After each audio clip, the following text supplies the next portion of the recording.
시청자 여러분 안녕하십니까? 새해를 맞아 새롭게 선보이는 대전 MBC 2025 시시각각 사회를 맡은 보도국 기자 고병권입니다. 2025 울산연은 지혜와 변화를 상징하는 푸른 뱀의 해인데요. 2025 시시각각은 새해를 맞아 두 차례에 걸쳐 각각 정치와 경제 분야에서 우리 지역이 직면한 과제를 짚어보는 순서를 마련했습니다. 오늘 첫 번째 시간은 정치적 격변기를 맞은 충청의 한 해를 전망해 볼 텐데요. 먼저 함께 해주실 분들 소개하겠습니다. 모건대학교 행정학부 권선필 교수 자리해 주셨습니다. 예, 안녕하세요. 공주대학교 총장을 역임하신 행정학과 원성수 교수 나와주셨습니다. 네, 안녕하세요. 대전 참여자치 시민연대 김정동 정책위원장 자리해 주셨습니다. 안녕하십니까.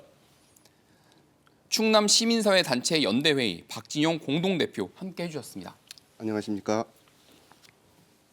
그럼 울산연 새해를 맞는 시민들의 정치에 관한 입장이 어떤지 제가 직접 만나 이야기를 들어봤습니다.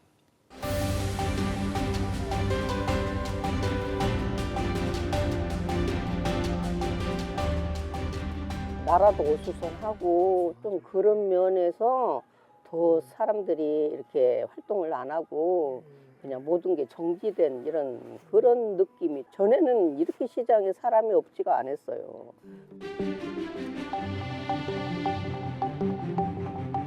손님들이 오시면은 지갑을 안 열어, 돈을 안 써. 왜 그럴까요? 아무래도 이제 그 시국이 시끄럽고 안정되지 않으니까 그 사람들도 그런 게 좀 예민한 것 같아요.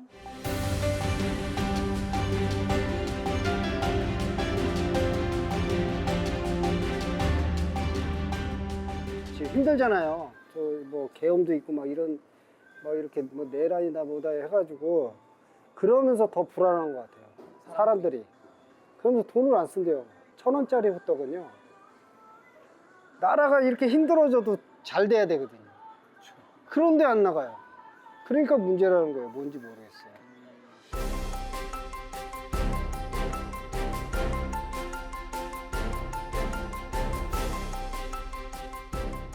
명확하게 얘기를 해줬으면 좋겠어요. 책임을 회피한다기보다 책임 회피는 좀 안 좋다고 생각합니다. 지금 그 상황 약간 책임 회피라고 보시는. 네.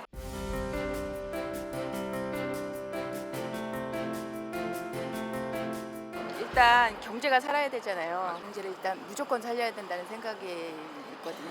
빨리 이게 지금 내려와서 대통령을 빨리 뽑고 안정을 찾아야 되는 게 제일 급선무인 것 같아요. 어느 때보다 정치 사회적인 큰 변화 속에서 정말 바쁘게 한 해를 보내고 또 새로운 한 해를 맞은 것 같습니다. 우선 작년 한 해를 보내고 새로운 새해를 맞은 네 분의 소회부터 간단하게 들어볼 텐데요. 어떤 분께서 먼저 말씀해 주시겠습니까? 제가 먼저 예, 말씀드릴까요? 그러시죠. 네. 방금 서민들의 말씀을 듣다 보니까 마음이 한층 더 무거워지는데요. 지난 한 해를 돌아보면 정말로 일어나서는 안 될 일들이 많이 일어난 것 같습니다. 최근으로는 지금도 애도 기간이긴 합니다만 무한 항공기 참사로 인해서 희생하신 분들이 많이 생겼지 않습니까? 그분들의 명복을 빌고 유가족들과 함께 슬픔을 나눕니다. 그리고 정치적으로 보면 무엇보다도 전혀 생각지도 못하고 또 예상하지 못했던 비상계엄 선포 그리고 그 이후에 벌어지는 탄핵 정국 이것이 그래도 산업화 시대를 이끌고 민주화를 이룩했다는 기성세대들한테는 정말로 자존심에 큰 상처를 준 그런 사건이었다고 봅니다. 그리고 저도 대학에 있습니다만 우리 학생들한테 좀 더 나은 민주주의를 물려줘야 되는데 그렇지 못한 것 같아서 너무 미안하다는 생각이 드는 그런 한 해였습니다. 네. 정말 어느 때보다도 많은 생각이 드는 한 해였고 네. 또 새로운 한 해를 시작하면서도 어느 때보다 많은 생각을 하게 되는 한 해인 것 같습니다. 우리 예, 네. 그 새해 첫날 해맞이 갔었거든요. 해맞이 갔는데 거기서 많은 분들이 해가 빨리 올라오길 기다리는데 사실은 시간이 돼야 올라오더라고요.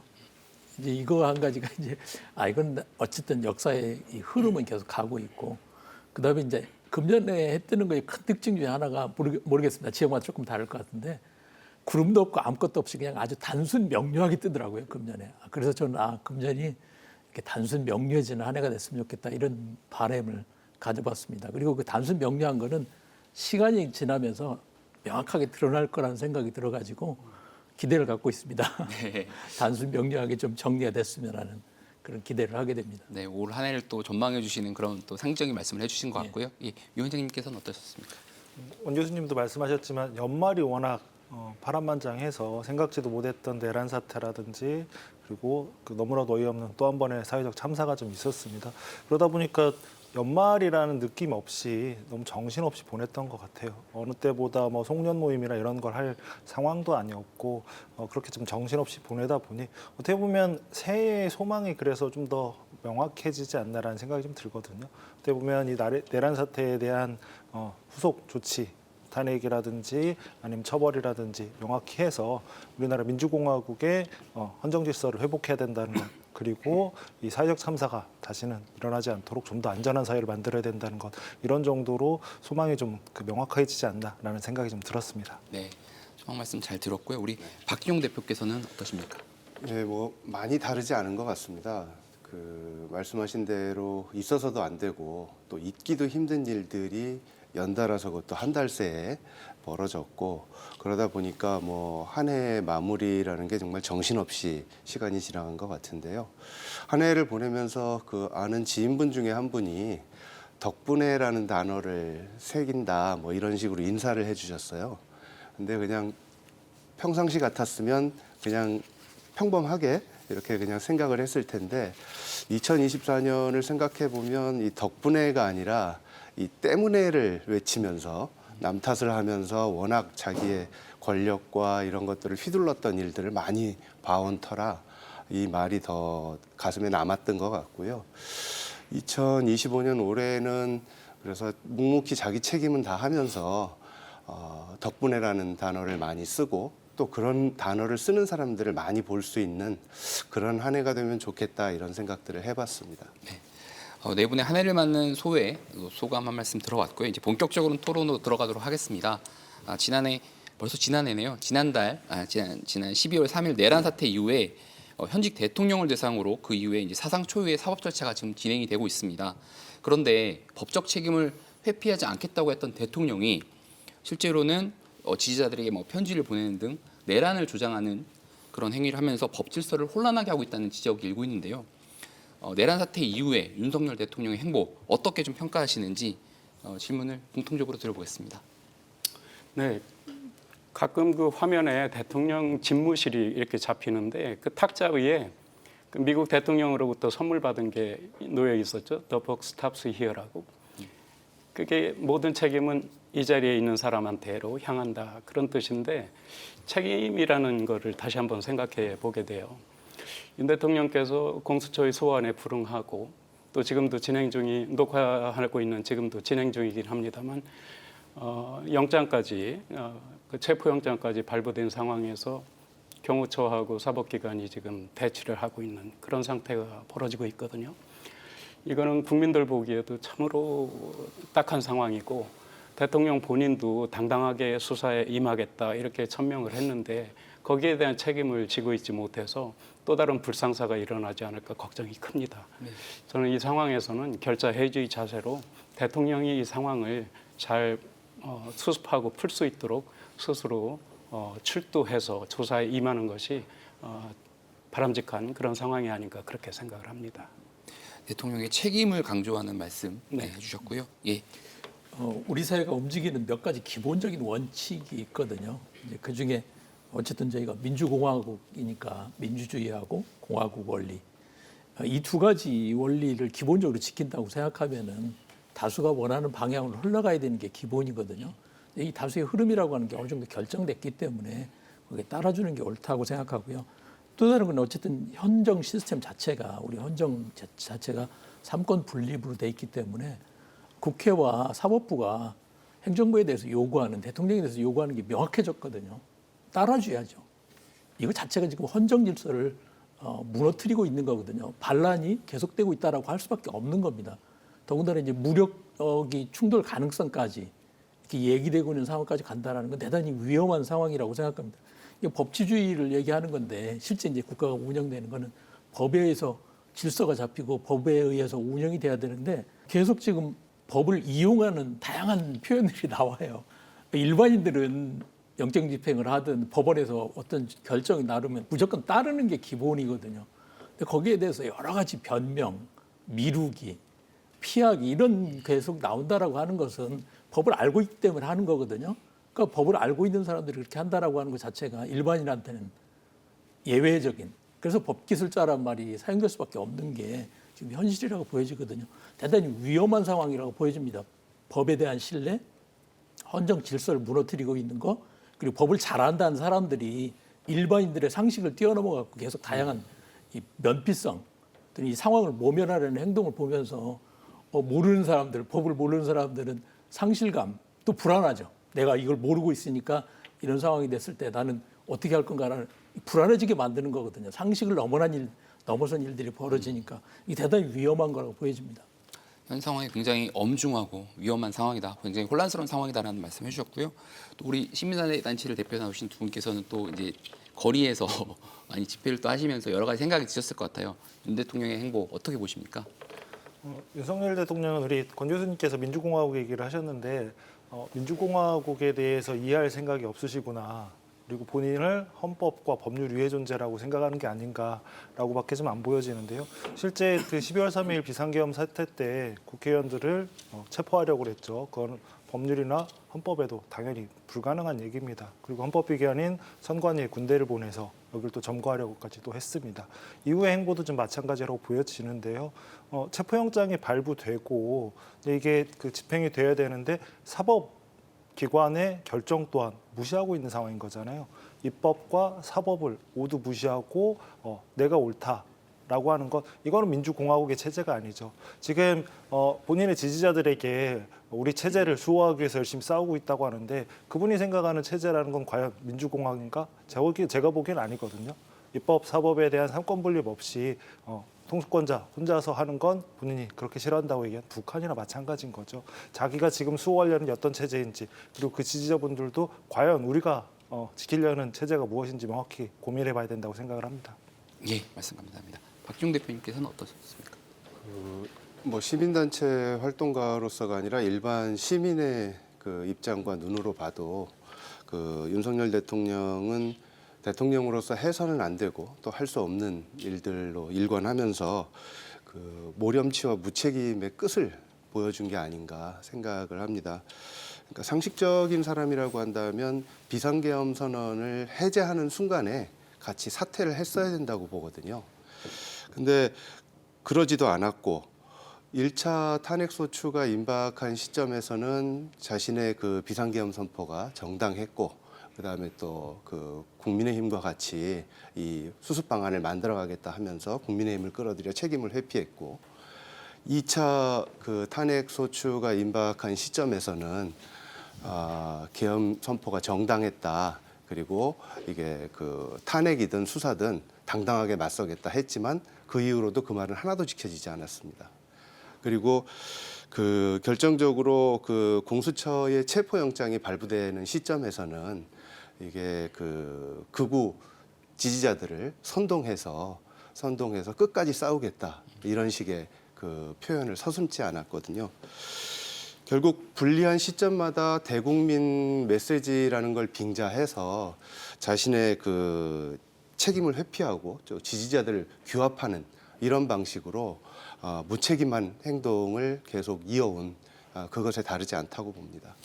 네, 네 분께서 지금 이제 윤석열 대통령의 내란 사태 이후의 행보에 대해서 여러 비판 말씀해 주셨는데 이제 이게 비단 대통령만의 문제가 아니고 또 공당인 국민의힘에서도 대통령의 입장에 좀 동조한 듯한, 옹호한 듯한 그런 입장을 보여서 논란이 되고 있는데요. 특히 우리 충청권으로 좁혀보면 국민의힘의 충청권 의원 이른바 3인방의 의원들이 굉장히 관심이 이분들이 어떤 말을 하는지 그런 거에 관심이 집중되고 있는데 특히 장동혁 의원이 지역구인 보령에서는 이제 천수막 전쟁 그러니까 장동혁 의원을 비판하고 또 반대로 장동혁 의원을 옹호하고 이런 현수막 전쟁이 벌어지기도 했는데 장동혁 의원을 포함해서 이른바 국힘의 충청권 의원 3인방의 행보 또 입장 어떻게 평가하십니까?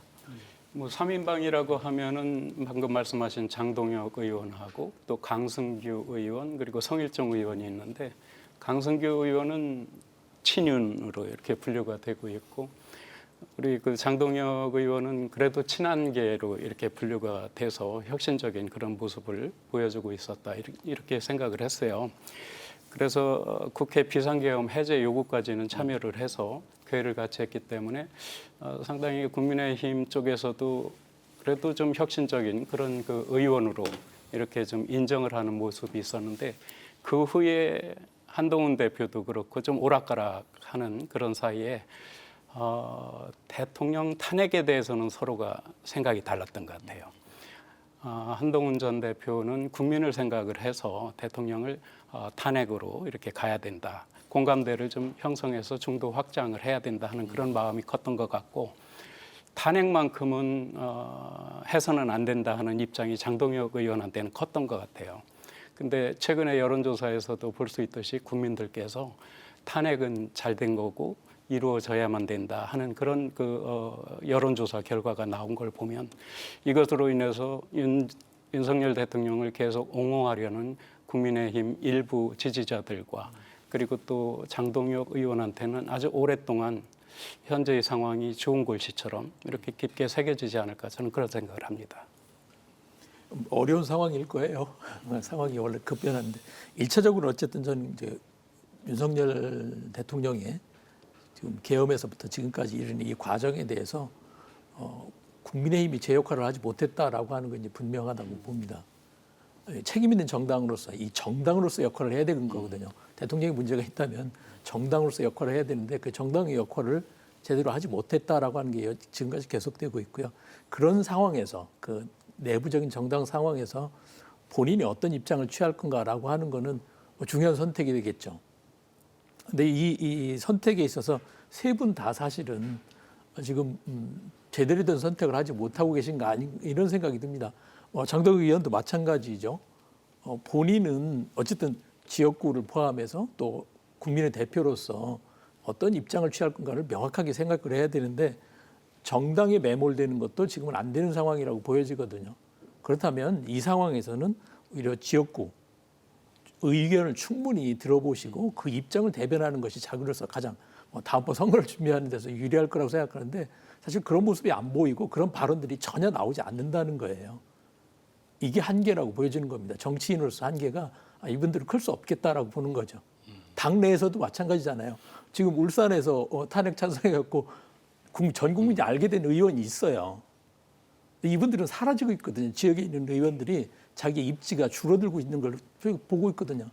그분들이 하는 발언이 그분들이 하는 이야기가 국민들에게 어필이 될 수 있는 것이 나와야 되는데 그렇지 못하다는 걸 보면 정치인으로서 역량이 부족하다라고 지금 볼 수밖에 없는 상황이 아닌가 싶습니다.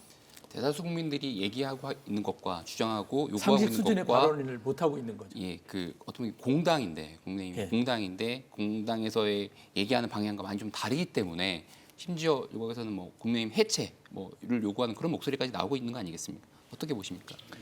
실제로 이렇게 거리에서 제일 많이 들렸던 두 가지 구호 중에 하나가 국민의힘 해체죠. 다른 이유가 아니라 단순히 그 윤석열 대통령이 내란을 일으켰다는 것 때문만은 아닙니다. 오히려 내란을 일으킨 이후 같이 탄핵하지도 않고 오히려 탄핵하면 안 된다 이런 입장을 계속 보이고 있기 때문에 이거는 실제 내란 공범이 되는 거 아니냐라는 이유로 비판적인 목소리를 높이고 있는 거거든요. 그런 면에서 봤을 때 충청권 3명의 의원도 똑같은 상황입니다. 세 분 다 내란 탄핵은 반대다라는 입장을 다 보여왔거든요. 특히 장동혁 의원 같은 경우에는 초반은 그럴 수도 있지만 지금 상황에서 좀 더 심해진 게 아닌가. 실제 체포영장이 발부된 상황에서 이 체포영장이 불법이다라고 해서 비난을 하고 나섰거든요. 근데 실제 장동혁 의원이 판사 출신입니다. 거기다 대전지법 공보판사 출신이죠. 말 그대로 법원의 행정 체계에 대해서 누구보다도 더 잘 아는 분인데도 불구하고 이런 상황에 대해서 사법부에서 발부한 체포영장이 잘못됐다, 정치적이다라고 비난하는 것 자체는 좀 심각한 문제가 있지 않나, 돌아올 수 없는 길을 가시는 거 아닌가라는 생각이 들 정도입니다. 네, 우리 또 박준영 대표님께서는 충남이 또 네, 뭐 충남 도민의 한 사람으로 거론되는 세 분이 다 충남 지역 국회의원들이신데 말씀하신 것처럼 그 모두 탄핵 표결에 불참을 해서 충남 도민들로부터도 굉장히 많은 지탄을 받았습니다. 그리고 그 장동혁 의원의 뭐 여당 내에서의 지지자 간 어떤 공방이나 뭐 논란을 뭐 평가하거나 하고 싶지는 않고요. 실제로 더 큰 문제는 온 국민이 직접 눈으로 확인을 한 그 내란 범죄 행위에 대해서 그 충청권에서는 윤석열 대통령의 탄핵을 주장하는 국회의원이 한 명도 없다는 거, 이게 그 국힘에서 없다는 게 그 정말 안타까운 노릇이고요. 또 하나는 실제로 그 국민의힘 오늘 오면서도 그런 현수막을 많이 봤는데, 국민의힘은 지금 그 이재명 대표를 끌어들여서 그 탄핵 여론을 회피해 보겠다고 이렇게 현수막들을 내걸고 있잖아요. 탄핵 심판은 뭐 이재명 살리기 뭐 이런 내용들을 써가면서, 이건 그 주장의 진위 여부를 떠나서 국민의힘이라는 당이 정말 민심을 모르는 건지, 근데 지금 드는 생각은 아예 민심에 관심이 없는 게 아닌지, 정치를 한다는 정당이 이게 말이 되나, 이런 생각까지 들게 하는 그런 현실이라고 봅니다. 지금 말씀하신 부분 한 가지 조금 더 보태고 싶은 건데요. 지역에 있는 현수막을 보면 뭐 양쪽 다 마찬가지입니다. 사실은 국회의원이나 그 지역구에 자신의 의견을 표현하는 게 아니라 획일적인 걸 쫙 붙이더라고요. 그 얘기는 뭐냐면 역할을 못 한다는 뜻이죠. 지역구의 대표로서. 그냥 당의 어떤 일원으로서만 생각을 하고 있지 자신의 의견을 표현하는 걸 본 적이 없어요. 이건 여야 마찬가지입니다. 지역구 국회의원들에 대해서 정말 아쉬운 부분이에요. 자기 얘기를 해야 되는데, 그나마 유일하게 가끔 이제 다른 데는 모르겠습니다. 제 페북에는 이상민 전 이제 국민의힘 이성구 시당위원장이신데 개인 의견을 얘기했다 이제 몰배를 받기도 하지만은, 그렇게 자기 의견을 얘기를 해야 되는 게 지역구 대표로서 국회의원의 역할이 아닌가요? 그런데 특히 프랭카드 붙이는 건 정말 저는 이건 낮은 수준의 정치를 하고 있다, 이런 생각을 합니다. 국회의원이 또 한 개인의 입법기관으로서 자신의 그렇죠. 목소리를 내야 하는데, 어떤 중앙당 차원에서의 그 내려꽂기식 어떤 의견을 그냥 전달하는 네, 데 그냥 있으니까 똑같은 플래카드 이름만 바꿔서 문제라는 붙이는 말씀. 거거든요. 네, 특히 지역구에서 지역의 대표라고 하면 적어도 의견을 조금 바꿔서라도 좀 하면 좋겠는데 똑같은 걸 다 붙이는 거예요. 이게 정당에 대한 불신, 또 의원들에 대한 불신도 같이 가져오는 거고, 이건 결국 심부름꾼 역할밖에 안 하는 거예요. 예. 다시 그러면 이제 윤석열 대통령에게 다시 돌아와서요. 이전에 그 박근혜 전 대통령 같은 경우에 국회에서 탄핵 소추가 가결이 되고, 또 탄핵 헌법재판소에서 파면이 걸리기까지 한 90일 정도, 아닌 석 달, 넉 달 정도 걸렸는데요. 이번에 윤석열 대통령 헌재에서 탄핵 심판에 지금 이제 들어가서 진행이 되고 있는데, 앞으로 얼마나 좀 걸리고 또 앞으로 어떤 결과가 좀 나올 거로 예상하시는지 좀 의견을 해주시기 바랍니다. 예, 원래 그 대통령 탄핵 선고 기간은 한 그 6개월로 이렇게 180일로 돼 있는데, 말씀대로 박근혜 대통령 때 한 91일, 그리고 노무현 대통령 때는 짧게 63일 정도 걸렸던 것 같아요.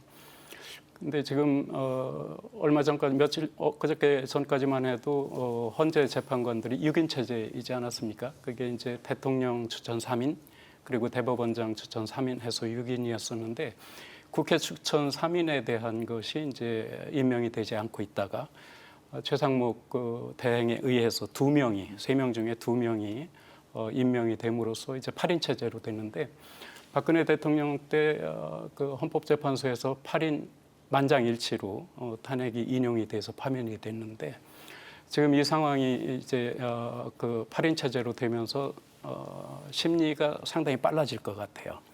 왜 그러냐면은 4월 중순에 아마 나머지 2명 판사들이 또 임기가 다 돼서 물러나게 되면 다시 6인 체제로 돌아가서 문제가 생길 것이기 때문에, 그 전에 아마 헌재에서는 인용이든 기각이든 어느 쪽이든 결과를 낼 것 같고, 저는 만장일치로 나오지 않을까 그런 생각을 합니다. 국민들의 그 여러 여론에서도 나오고, 또 상식적으로도 그 생각하는 그런 쪽의 결과가 나오지 않을까 그런 생각을 하고요. 그렇게 된다면 그 이후에 곧바로 60일 이내에 조기 대선으로 갈 수밖에 없는 그런 상황이 벌어지기 때문에 정말로 시계가 빠르게 진행이 될 것 같다는 생각입니다. 그러면 이제 늦어도 4월, 빠르면 그 이전에도 될 수 있고, 뭐 5, 6월 내에는 만약에 인용이 된다면 그렇게 되지 않을까. 상반기 내로도 조기 대선이 가능할 네, 수 있다라는 네. 전망이시고요. 혹시 다른 의견이 있으시거나 아니면 뭐 추가로 하실 의견이 있으신다면 좀 말씀해 더 주시면. 빠를 수도 있다고 좀 보여지는데요. 이제 핵심은 결국에는 얼마나 안이 간단하냐 복잡하냐 이거거든요. 실제 박근혜 대통령 때는 소추안에 나온 사유가 9개였습니다. 근데 이번 건은 하나입니다. 비상계엄, 위헌 위법한 비상계엄과 내란 범죄 이 하나거든요. 그리고 중요한 건 뭐냐면 이제 체포영장이 발부되었고 그에 따라 구속 기소가 된다면 20일 내에 기소를 해야 되거든요. 그러면은 1월 말 정도라면 이제 공소장이 나온다는 얘기인 거죠. 말 그대로 탄핵 사유에 관한 증거가 모인다는 얘기입니다. 그러면 심리는 더 빨라질 수밖에 없죠. 그리고 주요 임무 종사자들도 대부분 구속 기소가 된 상황이라 빠르게는 2월 내에도 끝날 수 있다. 2월 말까지 끝날 수 있다라는 의견도 상당히 많은 것으로 알고 있습니다. 빠르면 2월 말에도 나올 수 있고 네네. 그렇다면 그것이 만약에 이제 파면 인용으로 나온다면 조기 대는 더 빨라질 수 있다라는 전망이 그렇죠. 나왔다는 말씀이시죠? 예. 자, 그러면 이제 다시 우리 이제 지역 얘기로 한번 들어가 봤으면 좋겠는데요. 지금 이제 지난해 12월 3일 지난달 3일 날 시작된 내란 사태가 계속되는 국정 혼란을 지금 불러오고 있고 이로 인해서 지역민들에게 아까 사진 영상도 보여드렸지만 굉장히 여러 가지로 안 좋은 영향을 끼치고 있는데요. 좀 구체적으로 좀 어떤 악영향이 있고 좀 어떻게 생각하고 계신지 좀 말씀해 주신다면 어떨까요?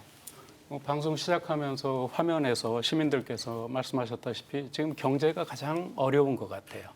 이게 국내 경제가 다 이제 국외의 여러 가지 경제 상황과 맞물려서 가고 있는데 우리나라가 그 비상계엄 선포 이후에 탄핵 정국에 이르기까지 세계 다 지금 중계가 되고 있는 입장 아니겠습니까? 그러다 보니까 국가 신인도가 너무나 추락을 해서 앞으로 우리 경제에 닥쳐올 그런 어려움은 더 심화될 것이다 그런 생각을 갖고 있는데요. 올 한 해 동안 말씀드렸다시피 불확실성이 계속해서 전반기 동안 진행이 된다면 그 이후에 어떤 정상적인 상태로 돌리기 위해서 노력이 필요할까 이런 걸 생각하면은 지금 정치권에 걸 수 있는 기대가 그렇게 크지 않아서 경제 수장들이 걱정하는 그런 모습이 저는 마음에 크게 와닿고 있습니다. 가뜩이나 이제 경제가 어려웠는데 이번 내란 사태로 인해 더 이제 어려워지는 네. 그런 상황이 지금 네. 지속되고 있는 것 같습니다. 예. 이제 사회적 불안이라고 하는 거죠. 이제 불확실성이 높아지니까 그냥 최소한의 결정만 하면서 준비하고 기다리고 있는 상황이거든요. 아마 또 한 가지 우리 충청인들의 그 심리적인 좀 타격 중에 하나는 대통령도 우리 충청도 출신이라고 본인이 얘기했었는데 관련된 주요 인사 중에 우리 지역 출신들이 많이 있어서 이게 사실은 위축되게 만드는 요인 중에 하나라고도 보여지는 것 같아요. 우리 가까이 아는 사람들, 선후배나 이런 가까이 아는 사람이 좋은 일이 아니고 부정적인 일에 관여돼 있고 또 그들이 갖고 있는 영향력 때문에 혼란이 확대된다고 생각하면 위축될 수밖에 없는 거거든요. 뭐 그런 부분도 적지 않아 있지 않을까 그런 생각도 해봅니다. 우리 뭐 원 교수님도 그렇고 저도 그렇고 선후배 다 관련된 분들이 있어서. 네, 뭐 지금 보면은 대통령도 그렇고 비서실장도 그렇고 가깝게는 저는 경호처장도 사실은 고교 동기이기도 하고 검찰총장도 그렇고 충청권의 많은 인사들이 이제 현 정부에 이렇게 들어가서 활동을 하면서 나름 자부심을 느끼는 분들도 계시겠지만 현재의 상황이 너무나 부끄럽게 만드는 그런 상황으로 이어지고 있어서 우리 지역민들한테 상당히 위축되는 그런 상황이 계속 전개될 것 같아서 모두가 어려움을 함께하는 그런 시기라고 생각을 합니다. 네, 그런 위축되는 상황이 어떤 개인적인 부분뿐만 아니라 어떤 지역의 정책, 중요한 현안 사업에도 좀 영향을 주는 것 같은데요.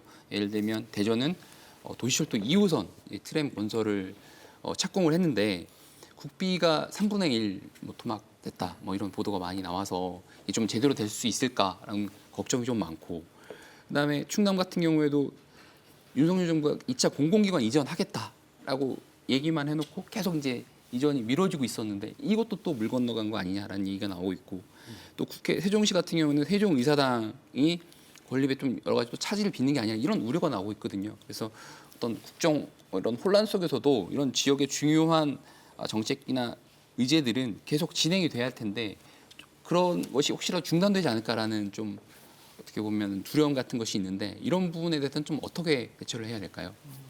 그 두 가지 방법을 명확히 써야 될 것 같습니다. 보통 이제 그 행정 입장에서는 그동안에 하던 걸 잘 준비하는 것과 보통 새로운 걸 시도하려는 걸 같이 가고 있잖아요. 근데 지금과 같은 시기에서는 정부 부처 공무원들도 뭔가 새로운 것, 특히 이제 정부에서 시작하려는 것도 마찬가지고 지방 정부에서 요청하는 것도 안 하려고 합니다.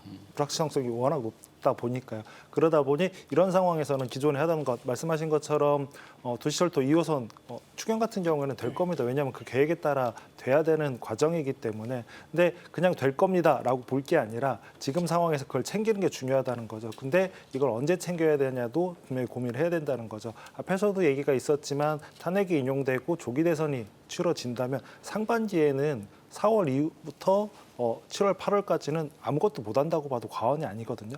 그렇다면 실질적으로 무언가를 준비하고 계획을 정확히 세울 수 있는 건 1, 2월밖에 없습니다. 이때 자치단체장 그리고 지역 국회의원들이 올해 우리 지역에서 주요한 정책은 무엇이고 어떤 예산이 필요하고 이걸 어디다 어느 부처에 푸시할 것인가 그리고 어떻게 추진할 것인가 이 계획을 명확히 세워서 대처를 해야 적어도 올 한 해를 허송세월하는 일은 없을 거라고 보여집니다. 네, 사전에 미리 준비해야 된다라는 아주 좋은 그렇죠. 말씀해 주셨고요. 예. 좀 원론적인 얘기긴 하지만 이런 지역 현안 문제를 푸는 데 있어서 자치단체장과 지역 정치권의 초당적인 협력 많이 강조를 합니다. 하지만 그거를 위해서 어떤 기반을 만들고 어떤 절차와 상시적인 구조들을 갖춰가는지 이런 것에 대한 이야기는 별로 들어본 기억이 없고요. 그다음에 이런 초당적 협력을 강조하는 게 선거가 끝난 직후나 취임하고 나서 이벤트성 행사로 한번 하는 것에 머무르는 이런 것들부터가 이제 좀 바뀌고 현실적으로 마련이 돼야 될 것 같다고 생각을 합니다. 그리고 또 현안 과제들은 이게 지역의 현안 과제라고 하는 건 중앙정부와의 협력과 논의가 굉장히 중요한데 그렇다고 한다면 이게 현실적인 로드맵부터 만들고 앞에서 말씀하셨던 것처럼 이게 정치적인 상황에 따라서 여러 가지로 이렇게 변동이 생길 수 있는데 거기에 대한 단계적인 어떤 접근법들을 모색하고 가는 게 필요하지 않나 싶고요. 그런데 이제 외려 현실은 그와는 반대로 자기 임기 내에 어느 정도의 치적을 낼 수 있는지 뭐 이런 것들에 이렇게 관심을 두는 것들이 이런 현안 사업을 이렇게 더 어렵게 만드는 뭐 그런 일들이 아닌가 생각을 해봤습니다. 대표님께서 이제 초당적 협력이 필요하다는 말씀해 주셔서 자연스럽게 이제 다음 질문으로 넘어갈 수 있을 것 같은데요. 대전과 세종, 충남은 다 아시다시피 이제 자치단체장이 광역단체장이 국민의힘입니다. 국민의힘 소속인데요. 반대로 국회의원은 20석 가운데 17석을 더불어민주당이 차지하고 있습니다. 그래서 결국에는 이 국민의힘 단체장과 민주당 국회의원들 사이에 당을 초월한 어떤 초당적 협력이 결국 지역의 발전을 담보할 수 있지 않을까 이런 생각이 드는데 어떻습니까? 저 생각에 지역 현안들이 지금 당장은 좀 어렵긴 하겠지만 만약에 조기 대선이 치러지고 새 정부가 들어서면 오히려 더 빨라질 수도 있겠다 그런 생각을 하고 있습니다. 왜 그러냐 하면은 이게 여소야대 형국에서 방금 말씀하셨다시피 단체장들은 국민의힘 소속이고 또 의원들은 대부분 더불어민주당 소속이다 보니까 협치가 거의 사라졌었어요.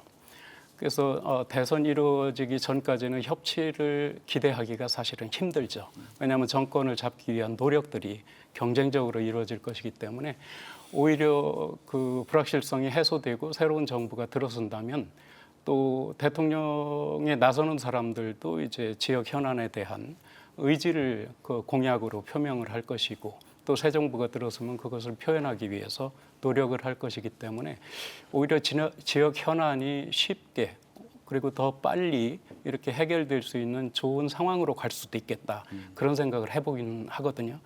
그렇게 되기 위해서는 현재와 같은 정치적인 불확실성이 조속히 해결이 돼서 지역민들한테도 희망이 될 수 있는 그런 상황이 오면 좋겠다. 그런 생각을 합니다. 당분간은 뭐 대선 국면에 간다 하더라도 말씀하셨던 국민의힘 단체장 그리고 민주당 국회의원 이 구도는 바뀌지 않을 것 같거든요. 그런데 이제 그동안 사례를 보면 초당적 협치를 하는 방법이 크게 이제 4가지 정도가 정리됐었습니다. 가장 느슨하게는 수시로 만나는 거고요. 조금 더 이제 정례 회동을 하는 게 그 다음 단계고 제도화해서 여야 협의체를 만들고 그다음에 권력 분점까지 하는 시도를 뭐 일부 이제 그런 사례가 있었거든요. 근데 아쉽게도 지금까지 수시 회동도 제대로 안 됐다라고 하는 게 현실이에요. 이건 단체장 잘못입니다. 일을 하는 사람이 협조를 해달라고 요구를 해야 되는 건데 당연히 그동안에 단체장들이 의원들을 적극적으로 회동을 해서 요구사항도 전하고 의견하는 그런 절차를 협치라는 방식을 보여줬어야 되는데 사실 수시 회동도 제대로 안 했다는 게 이제 그동안 데이터거든요. 정례 회동을 해야 되는 게 조금 더 나아간 수준이고 협의체를 만들어야 되는 게 그 다음 수준이거든요. 이렇게 제도화하지 않으면 사실 여야 간 협의는 어렵습니다. 그래서 이 부분은 단체장이 주도를 해야 되는 게 맞거든요. 이건 앞으로 정권이 바뀌면 정부가 이제 대통령이 바뀌게 되는 이 과정에서 더 중요하거든요. 그래서 지금이라도 이런 시도를 해야 되는다라고 생각합니다. 아까 얘기한 중요한 과제에 어떻게 보면 더 쉬울 수도 있거든요. 결정하는 사람이 없기 때문에 지역구 의원들하고 단체장이 협력해갖고 기재부 설득하고 쫓아다니면서 하면은 오히려 더 쉬운 상황이 될 수도 있기 때문에 지역에서는 사실 이 부분에 집중을 해야 될 필요가 있다고 생각을 합니다. 여야 간 협의를 어떻게 할 건가. 국회 수준에서도 마찬가지지만 광역 수준과 기초 수준에도 마찬가지거든요. 이게 계속 문제되고 있는 지역이 너무 많아서 여야 간 협의하는 거를 할 수 있어야만 지역의 변화가 나타날 거다라고 하는 거는 꼭 우리가 같이 한번 생각해 봐야 될 이슈인 것 같습니다. 예, 두 분이 이제 그 조기 대선 국면에 집어 들어가기 전까지 어떤 그 공백 상황 속에서 여야 간 협치가 가능할 것이다, 가능하지 않을 것이다라는 입장은 좀 다르지만 그래도 결론적으로 공통적인 부분은 앞으로 현 상황의 불확실성을 해소하는 가장 좋은 방법은 탄핵과 협력하고 탄핵과 앞으로 이제 조기 대선으로 가서 불확실성을 줄이는 거 아니겠습니까? 그래서 만약에 헌법재판소의 탄핵이 인용이 돼서 조기 대선이 치러진다면 이제 충청 민심이 또 한번 어떤 대선의 승패를 좀 가를 수 있는 그런 열쇠가 될 걸로 보이는데요. 어떻습니까? 충청은 그동안 어떤 안정과 변화 뭐 이런 여러 가지 가치 속에서 대체적으로 실용적이고 어떤 중도적인 선택을 해왔다라고 좀 평가를 받고 있는데 만약에 조기 대선이 치러진다면 충청의 선택 어떻게 전망하십니까? 그동안 이제 뭐 모습을 보아오면 잘하는 곳에 대한 칭찬도 중요했지만 이번 정부는 정말 잘못했어. 이번에는 심판을 해야 돼라는 그리고 그 심판자로서의 역할을 우리가 충청인이 하겠다라는 어떻게 보면 그런 인식 그리고 그런 균형자적인 형태를 많이 취해왔던 것 같아요. 어떻게 보면은 현명한 유권자로서의 선택인 거죠. 그런 측면에서 봤을 때 이번은 정말 회복하기 어려울 정도의 내란 사태라는 잘못을 저지른 거죠. 그리고 그런 잘못을 저지른 정당에서 반성이나 이런 부분이 아니라 오히려 이걸 시간 끌기라든지 탄핵에 대해서 막는다든지 이런 모습을 보이고 있는 상태라 지금 상태에서 탄핵이 인용이 되고 조기 대선으로 간다면 국민의힘에서 이길 방법은 저는 전혀 없다고 봅니다. 예, 혹시 뭐 다른 의견이나 아니면 덧붙이실 말씀 있으시다면? 뭐 보완을 드리면 충청권의 민심은 아마 전국적인 그 국민들의 요구와 그렇게 크게 다르지는 않을 것 같다는 생각입니다. 우선은 내란 사태에 대한 책임론을 중심으로 해서 유권자들의 선택 뭐 이런 것들이 작동이 될 것 같고요. 그다음에 또 하나는 이제 정치적인 불안과 대외 요인으로 이런 어떤 불확실성들이 확대되면서 경제적인 어려움들을 많이 걱정하고 있습니다. 그러다 보니까 국민들은 이 경제적인 어려움을 빨리 극복해 줄 수 있는 국정 운영의 안정성 이런 것들을 또 하나 같이 생각하게 될 것 같고요. 근데 그러면서도 실제로 이번 내란 사태가 헌정 질서를 유린하고 민주주의를 파괴했던 것인 만큼 앞으로 그러면 지금 우리 사회의 시스템과 정치 구조의 변화에 대한 전망을 누가 제시하느냐? 그리고 그게 얼마나 현실성 있느냐 이런 것들을 같이 보는 그런 식으로 유권자들의 어떤 관심과 선택이 쏠리지 않을까 그런 생각들을 해봅니다. 제 생각에는 지난 4월 총선에서 충청권의 민심은 뭐 전체 20석 중에서 17석이 더불어민주당 아니겠습니까? 변화를 선택했다고 생각을 합니다. 그 이후에 이 비상계엄 선포 그리고 탄핵 정국으로 인해서 거기에 더 기름을 부었다라는 그런 생각을 하게 되거든요. 그래서 만약 오늘 대선이 치러진다면 말씀하신 대로 국민의힘이 설 자리는 상당히 제한될 수밖에 없다 이렇게 말씀을 드릴 수 있겠는데 뭐 현재로서는 뭐 독립 변수는 민주당이고 종속 변수로서 역할을 할 수밖에 없는 게 국민의힘인데 이러한 상황이 이제 앞으로 대선까지 만약에 치러지게 된다면은 기간이 있기 때문에 그런 상황 속에서 이제 한쪽이 정리되고 나면 다시 이제 더불어민주당의 그 이재명 대표에 대한 그러한 그 책임 이런 거를 묻는 그런 평가가 또 다시 이루어질 수도 있겠다 하는 것이 변수로 작용이 되고요. 그리고 이재명 대표가 가지고 있는 사법 리스크가 어떻게 결과가 2심이 나오느냐에 따라서 그것도 또 하나의 변수로 작용하지 않을까 그런 생각은 하게 됩니다. 그 이번에 이제 그 집회 같은 거 많이 나가 보면 네. 젊은 세대들, MZ 세대들이 굉장히 많이 적극적으로 참여하고 자기들의 의견을 내고 하는 그런 뚜렷한 특징이 있었잖아요. 이분들의 어떤 청년층의 표심이 이번 조기 대선이 이루어진다면 거기에도 영향을 좀 주지 않을까요? 어떻게 생각하십니까? 당연히 지금 이제 청년층들 특히 2030 여성들이 광장에 나온다라고 하는 거는 이제 주목해 볼 만한 현상인데요. 이걸 거꾸로 얘기하면 무슨 뜻이냐면 그동안에 자기의 의견을 표명할 수 있는 자리가 없었다는 뜻이죠. 이게 이제 문제인 겁니다. 이거를 표명할 자리를 만들어줬으면 거기 안 나가도 되는 건데 지금 광장에 나오는 이유가 현재 제도권이 문제를 해결하지 못하니까 광장에 나가는 거거든요. 그래서 만일 선거가 진행되는 과정에서도 마찬가지죠. 이분들이 참여할 수 있는 기회나 발언할 수 있는 자리를 만들어주면 정치권에서 그걸 수용하는 게 되겠고 변화가 일어나겠지만 지금 보여주고 있는 것처럼 기성세대의 기득권 정치 또 남성 중심의 이런 정치 구도가 계속된다면은 여전히 소외되는 거고 불안이 계속될 가능성이 불안정이 계속될 가능성이 있다고 보여집니다. 그래서 이 부분이 이 정치 변화 과정에서 앞으로 탄핵과 그다음에 저희는 이제 개헌이 필요하다고 계속 생각을 하고 있거든요. 시기는 좀 언제가 될지 모르지만은 특히 저희 충청권 입장에서는 지역의 입장에서는 분권이라고 하는 것이 반드시 요구돼야 되는 부분이고 이것이 돼야만 이런 문제가 대통령이 아무리 탄핵이 돼도 나라가 잘 돌아갈 수 있도록 하는 시스템을 가져야 된다라는 생각을 하는데 그러면 이제 분권적인 구조를 가져야 된다고 생각하거든요. 이제 그냥 지나가는 얘기지만 이번에 그 세종시에서 얘기하는 대통령실 세종 이전 같은 거는 사실 이번 기회에 저희가 적극적으로 얘기될 이슈라고 생각합니다. 서울에서 저렇게 문제가 생기는 여러 가지 이유가 용산으로 옮김부터 시작한 거거든요. 이번 기회에 국회하고 다 세종으로 옮겨서 좀 새로 시작해보자라고 하는 그런 이슈를 가져가는 것도 저는 이 전체적인 맥락과 함께 이야기해 볼 수 있는 이슈인 것 같습니다. 왜 세종으로 와야 되느냐라고 하는 것이 단순히 그냥 공간을 옮기는 문제가 아니라 권력을 운영하는 방식을 바꾸자라는 것과 같이 맞물려서 이야기할 필요도 있는 것 같습니다. 지금 이제 두 가지 말씀을 동시에 해주셨는데 개헌 얘기를 또 해주셨고 또 사실 저희가 최근에 준비했던 질문이기도 하지만 세종시에서 용산 무용론 또 청와대 그렇다면 다시 돌아갈 거냐 이제 이 얘기를 하면서 결국은 다시 세종시로 와야 된다 그런 아젠다를 만들자라고 하는 것이 지금 세종시에서 나오고 있는 얘기인데요. 어떻습니까? 그 지역에 관련된 또 얘기니까요. 그 얘기로 자연스럽게 넘어가도 좋을 것 같은데 이 선거 기간이 굉장히 짧지 않겠습니까? 만약 조기 대선이 치러진다면 앞으로 남은 기간이 얼마 남지 않았는데 이 기간 동안을 알차게 우리 지역의 아젠다를 지역의 의제를 먼저 던지고 이것을 선거에서 많이 얘기되도록 하는 게 중요할 텐데 어떤 노력들이 좀 필요할까요?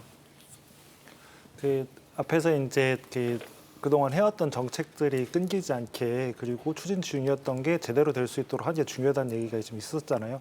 그러면 그런 의제가 무엇이 있는지부터 일단 살펴봐야 될 것 같습니다. 예를 들면 대전에 같은 경우는 지난 대선 때 나왔던 공통공약, 그러니까 윤석열, 이재명 두 후보의 공통공약이 호국 그 메모리얼 파크라든지 과학도시 그 완성이라든지 이 두 가지거든요. 근데 이 두 가지 모두 다 지금 기재부에 걸려 있습니다. 예비타당성 조사에 걸려 있는 상황이라는 거죠. 그러면 근데 이게 돼야 되는 거기 때문에 오히려 이것이 제대로 될 수 있도록 기존에 원래 하려고 했던 것 이거 제대로 될 수 있도록 강화하고 여기다 더 추가로 다른 의제까지 만들면 좋겠지만 기존에 하려고 했던 것 적어도 이게 정치색과 상관없이 지역 발전을 위해서 필요하다고 동의했던 것들에 대해서 먼저 챙기는 모습이 좀 필요하지 않나 생각합니다. 네. 방금 두 가지 말씀 중에서 지금 말씀해 주셨고 또 저는 이 질문과 그 문제의식을 조금 다른 시각에서 볼 필요도 있겠다 생각을 하는데요. 그러니까 그 지금의 정치적인 그 불안 상황을 해소하는데도 보통 한 4, 5개월 정도를 봅니다. 그리고 지금 이런 정치적 불안과 그 국제적인 변동 가능성들이 높아지면서 발생하는 어떤 경제적인 위기들은 뭐 최소 1년 그 이상도 지속될 수 있다. 이런 우려들을 낳고 있거든요. 근데 그러면 이제 그 해결이 중요한 게 아니라 그 기간 동안 그 민생은 이어져야 되고 국민들의 삶은 이어져야 되는데 유지가 되어져야 하는데 이거를 중심으로 해서 어떻게 이런 국민들의 일상적인 삶을 유지하고 그다음에 이거를 그 어려운 현실을 보완해 줄 것인지 이런 관심들이 뭐 지역 현안에 대한 관심이나 이런 것들보다 더 중요하게 좀 작동해야 되고 관심 가져야 될 측면이 아닐까 그렇게 생각을 합니다. 저희가 준비된 시간이 네. 이제 많지 않아서 거의 이제 마무리 마지막 정도의 질문을 드려야 될 것 같은데요. 지금 아까 우리 교수님께서 말씀해 주셨지만 이번 조기 대선에서 또 중요한 의제로 또 부상하는 것이 개헌 얘기가 아닐까 싶습니다. 대통령 5년 단임제의 어떻게 보면 폐해라고 할까요? 그런 부분이 여실히 지금 드러나고 있기 때문에 어떤 대통령 주임제의 권력으로 집중이 되는 것에 대한 문제점이 많이 드러나고 있기 때문에 이번 이런 조기 대선 그런 공간에서 그런 논의가 좀 혹시 이루어지지 않을까, 또 이루어진다면 어떻게 가능하지 않을까라는 전망도 있는데 어떻습니까? 네. 제 생각에는 시기적으로는 참으로 그 절묘하게 이때가 6공화국 체제를 좀 마무리하고 새롭게 7공화국을 열 수 있는 기회다, 이제 그런 생각은 하거든요. 근데 이제 이 시기가 너무나 빨리 진행이 되다 보면 만약에 조기 대선을 치러지게 된다면은 그 개헌 논의가 이루어질 만한 룸이 생기지 않을 것 같아요. 우선은 정권을 쟁취하기 위한 양당 간의 노력 이런 것에 매몰되기 때문에 개헌 논의는 뒤로 밀릴 수밖에 없겠다, 그런 생각이 들거든요. 그래서 새로운 정부가 만약에 들어선다면 그 정부 내에서 이러한 그 구시대적인 또 현재에 맞지 않는 이러한 헌법 체계를 좀 정리하는 그런 그 노력들이 그때 이루어지면 좋겠다 하는 그런 것을 저는 기대를 하고 있습니다. 이 시기에 만약에 그런 것이 이루어져서 우리가 잃어버린 시간으로 이렇게 삼지 않고 조금이라도 의미를 이렇게 찾을 수 있으려면 같이 개헌에 대한 논의도 이루어지면 좋겠는데 시간적으로 아마 그게 동시에 가기는 힘들 것 같아요. 워낙 그 기간이 짧기 네, 때문에 네. 개헌 논의는 어려울 것이다라는 네. 말씀을 주셨고요. 혹시 다른 의견 있으시다면? 그 박진영 대표님께서 말씀하신 그 부분 조금 저도 보완을 하고 싶은데 경제가 너무 어렵거든요. 이게 거의 재난 상황에 가까이 가고 있어서 가장 빠른 시간 안에 경제를 회복할 수 있는 방법들을 투입을 해야 될 것 같다는 생각을 하고요. 그게 뭐냐면 재난지원금처럼 이렇게 하는 거거든요.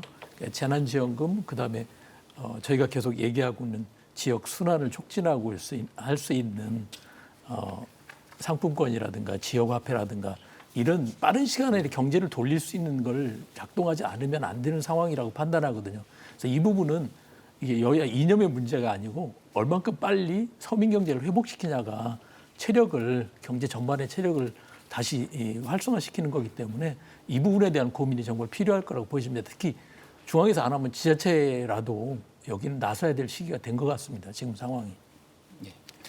개헌 관련해서 저도 원 교수님께서 말씀하신 쉽지 않다. 지금 상황에서 어렵다. 조기 대선은 현실적으로 어려운지 사실입니다. 지금 국민의힘에서는 개헌 얘기하자고 하지만 민주당에서는 지금 탄핵이 먼저다라고 나오고 있잖아요. 탄핵되면 바뀔 거거든요, 또. 그리고 실제 짧은 기간 동안 빨리 개헌만 하는 게 중요한 게 아니라 여기에 어떤 내용이 담기느냐가 중요하거든요.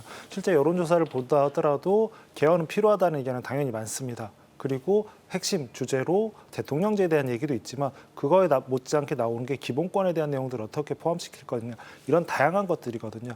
그렇다면 만약 조기 대선이 치러진다면 그 과정이 개헌에 대해서 이야기하는, 이건 양 정당 모두 마찬가지입니다. 아까 제가 이제 국민의힘이 쉽지 않을 거라 얘기했지만 적어도 최소한 이제 가능성을 보이려면 다음 세대 7공화국을 우리가 어떻게 만들어 가겠다, 우리는 개헌을 이런 방향으로 가겠다라는, 그리고 민주당도 마찬가지입니다. 이런 걸 논의하는 장으로서 조기 대선이 이루어지고 거기서 충분한 시민들의 의견들이 모아지고 다음 정부에서 개헌이 이루어진다면 좀 더 나은 모습의 개헌이 되지 않을까 생각을 합니다. 네. 마지막으로 교수님 말씀 듣고 마무리하도록 앞서 하겠습니다. 말씀하신 것처럼 조기 대선 이전의 개헌은 불가능할 거라고 보고요. 근데 반드시 그 이후에 반드시 필요하다고 봅니다.